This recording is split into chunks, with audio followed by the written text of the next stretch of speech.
Hi guys, Trading Mamas here. Just wanted to make a quick video on Workhorse stock and Lordstown Motors. A lot of people have been asking me if they should buy.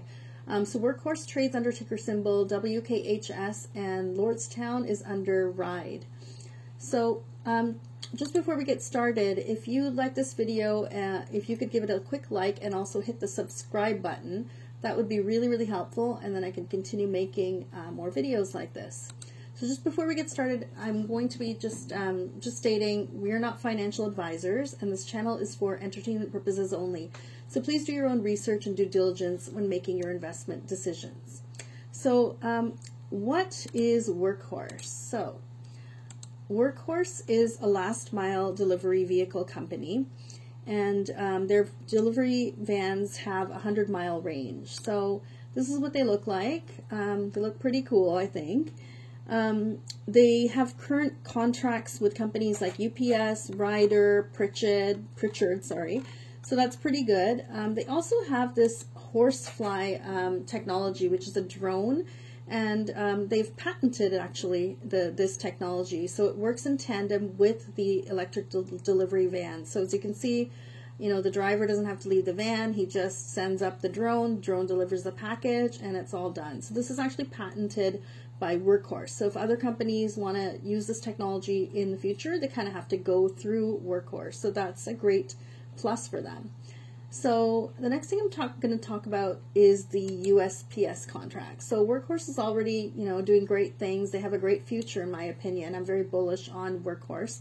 But there is a catalyst coming up, which is the United States Postal Service is going to be replacing its aging delivery fleet. So if you've seen these vehicles, they catch fire, they're really old, they really need an upgrade, an update. So they're spending $6 billion on this contract, and they are going to be purchasing 180,000 new delivery vans. So that's really huge.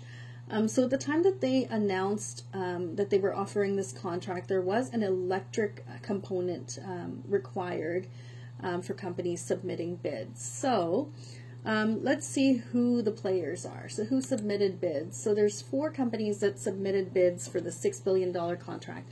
The first one's Mahindra, which is an Indian company, and they actually dropped out early in the race. So they're no longer in the race. They dropped out in August. The next one is Ford Oshkosh, both American companies that have partnered together. Then you have Carson and Morgan Olson. Now Carson is a Turkish company, and Morgan Olson is American.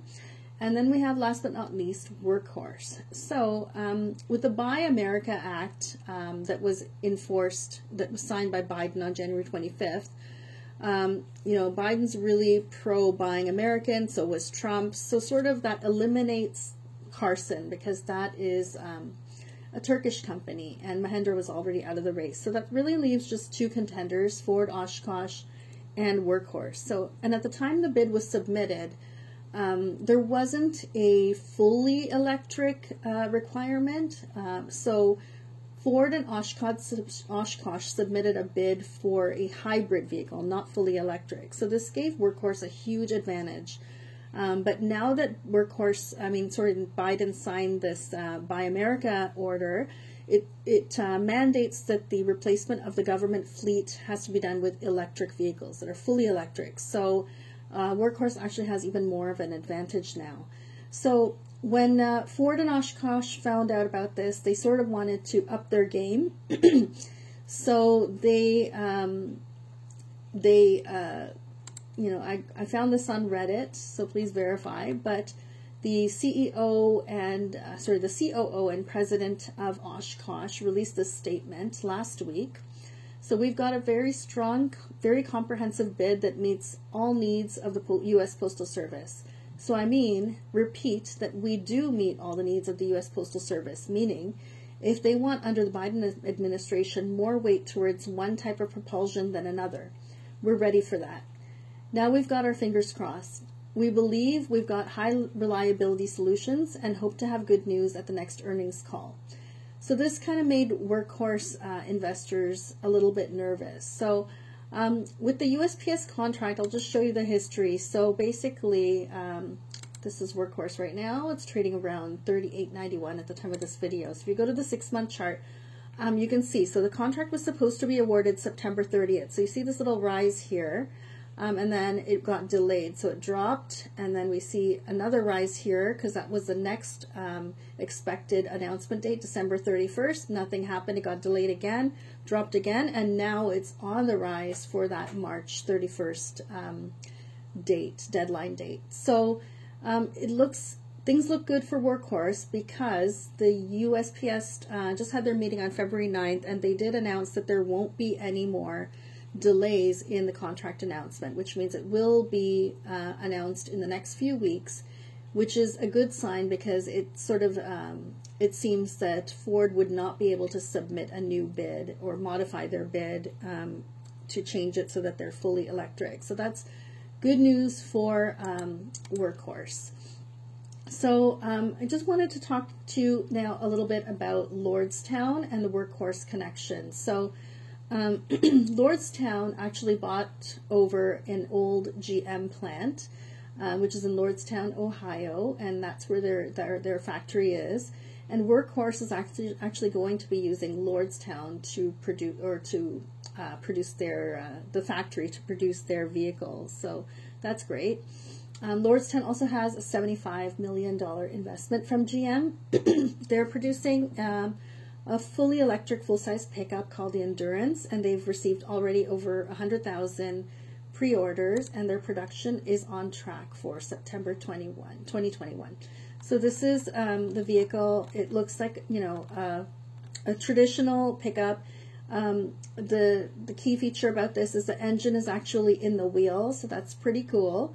And it's actually competitively priced. It's in like the 40,000 somewhere. So it's kind of on par with the Cybertruck. And, you know, the Cybertruck is really cool. A lot of people, though, aren't in favor. They don't like the aesthetic of it. They think it looks too boxy or futuristic. I personally love it. But a lot of others who are more traditional will probably prefer the look of the Lordstown Endurance, so that they might have an advantage to target that market.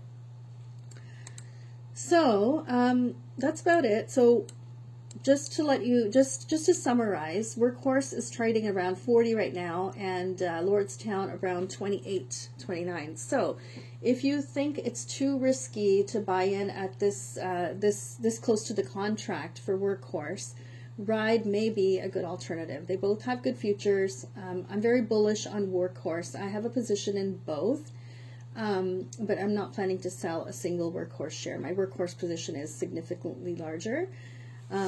But yeah, I think that there's a great future for both these companies, and just curious to know what your thoughts are, and if you have them, if you're planning to buy them, leave your comments down below. So again, thank you so much for watching. Please don't forget to hit that subscribe button, and I will see you guys later.